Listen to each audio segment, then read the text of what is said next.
Bonsoir à tous mes petits monstres. Excusez-moi pour le temps que ça a pris pour relancer la série, mais disons que j'ai été très pris, entre l'événement d'Halloween et le calendrier de l'Avent. Mais maintenant repartons sur des bonnes bases.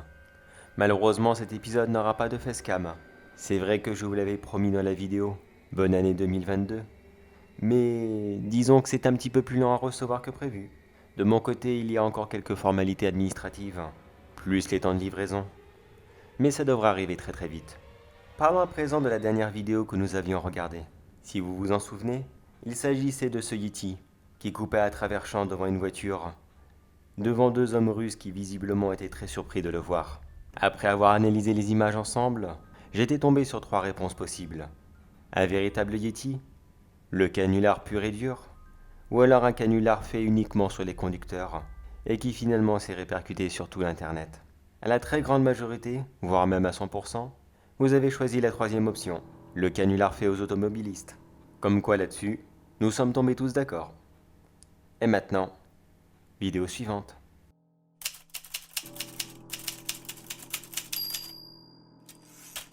Un peu de paranormal pour ce coup-ci. Cette vidéo a été enregistrée il y a plus de 10 ans, dans une ville du Danemark. Laquelle exactement, je ne pourrais pas vous dire. Et puis très franchement, je pense qu'on va laisser un peu d'intimité au propriétaire de la vidéo. Cet homme avait filmé apparemment, avec une caméra de sécurité, un fantôme qui passe tranquillement dans la rue. Regardez par vous-même.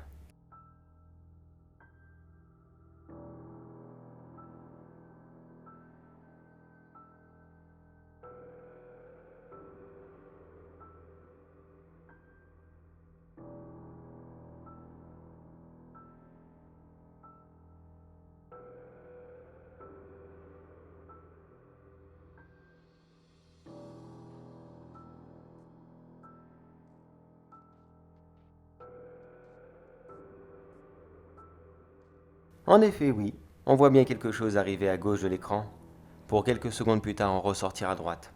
Ce coup-ci, on va encore mettre de côté le trucage par ordinateur. Parce que oui, il y a de très grandes chances que ça soit ça.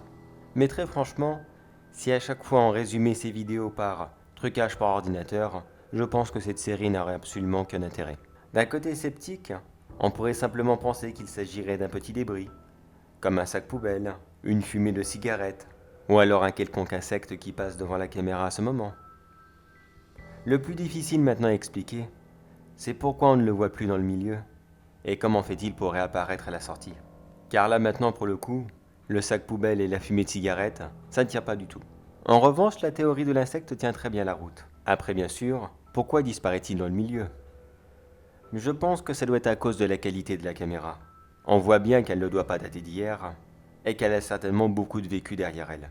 Comme vous voyez dans le milieu, les sapins sont de couleur assez foncée, et il est fort probable que le manque de luminosité dans ce coin a fait tout simplement disparaître cette tache. Enfin du moins, a fait disparaître cet insecte. Maintenant, si je devais donner un côté paranormal à cette vidéo, je dirais que oui, on peut distinguer le fantôme de quelqu'un qui traverse tout simplement la rue, et qui bien sûr, le défaut de la caméra, le fait tout simplement disparaître dans le milieu de la vidéo, comme je vous l'ai expliqué il y a quelques instants. Surtout que la hauteur est assez bonne pour imaginer que c'est une tête, ou alors un simple visage, qui avance en ligne droite, sans faire attention à qui que ce soit autour d'elle. Après, beaucoup vont se dire que les fantômes ne sortent pas durant le jour. Cela n'a jamais été techniquement prouvé. Il y a déjà eu quelques vidéos comme cela, très difficiles à expliquer, et qui se passaient le jour.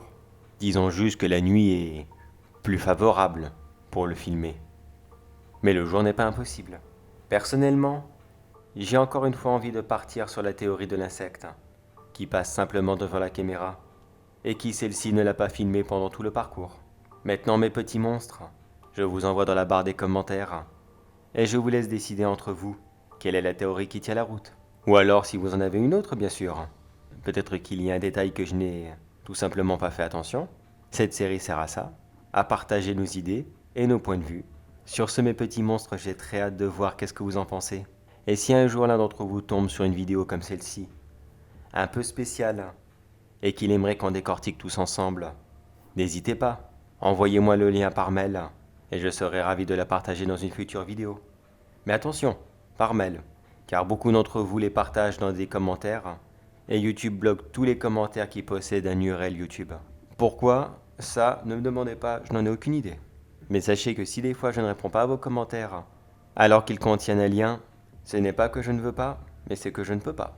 Sur ce, mes petits monstres, je vous dis bonsoir à tous. Et surtout, n'oubliez pas que le monstre sous votre lit n'est pas forcément méchant. Il est peut-être juste joueur, on ne sait jamais.